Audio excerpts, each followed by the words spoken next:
जब ठाकुर जी 1 वर्ष के हुए तब भगवान का नामकरण संस्कार हुआ। नामकरण करने के लिए श्री गर्गाचार्य जी महाराज नंद बाबा के यहाँ पधारे। गर्गाचार्य जी ने आकर कहा, नंद बाबा, कल का मुहूर्त बहुत शुभ है, कल नामकरण कर देंगे, आज रात्रि विश्राम कर लेते हैं। नंद बाबा बोले, ठीक है महाराज। फिर गर्गाचार्य जी बोले, लेकिन एक दिक्कत है। यशोदा मैया बोली, महाराज कैसी दिक्कत?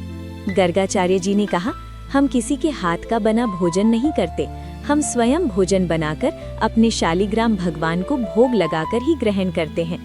यशोदा मैया मुस्कुराई और बोली, अरे महाराज, इसमें दिक्कत की क्या बात है? मैं आपको चूल्हा दे देती हूँ, बर्तन दे देती हूँ, सारी सामग्री दे देती हूँ, आप स्वयं बना लीजिए। गर्गाचार्य जी बोले, जो कृपा आप करें वही पर्याप्त है। यशोदा मैया ने सारी सामग्री दे दी। गर्गाचार्य जी ने भोजन तैयार किया। उन्होंने एक पात्र में खीर बनाई। खीर में इलायची डाली, केसर डाला और मिश्री डाली। खीर इतनी सुगंधित बनी कि पूरा घर महक उठा। गर्गाचार्य जी ने खीर को अपने शालिग्राम भगवान के सामने भोग के लिए रख दिया। अब गर्गाचार्य जी का नियम था कि भोग रखने के बाद वे 108 माला का जप करते थे।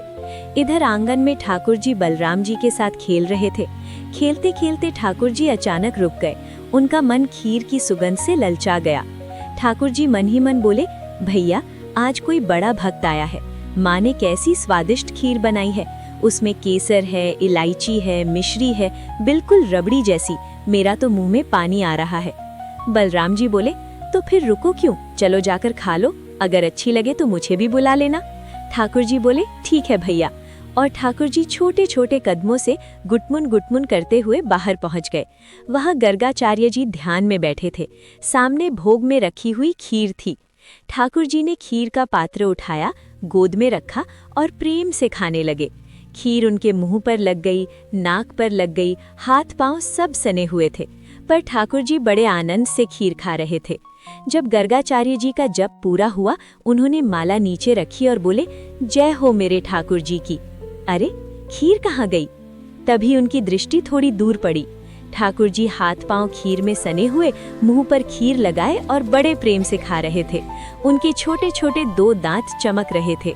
गर्गाचार्य जी हंस पड़े और बोले, अरे यशोदा, देख तेरे लाला ने क्या कर दिया, मेरे ठाकुर जी का भोग जूठा कर दिया। यशोदा मैया दौड़ी दौड़ी आई और बोली, बाबा नाराज मत होइए, ये तो छोटा बालक है, आप कृपा करके क्षमा कर दीजिए। गर्गाचार्य जी मुस्कुराते हुए बोले, देखो पूरी खीर तो खा गए और पूरे घर में आनंद की लहर दौड़ गई। ये होती है भगवान की लीला। अब बोलो, राधे राधे, हरे कृष्णा।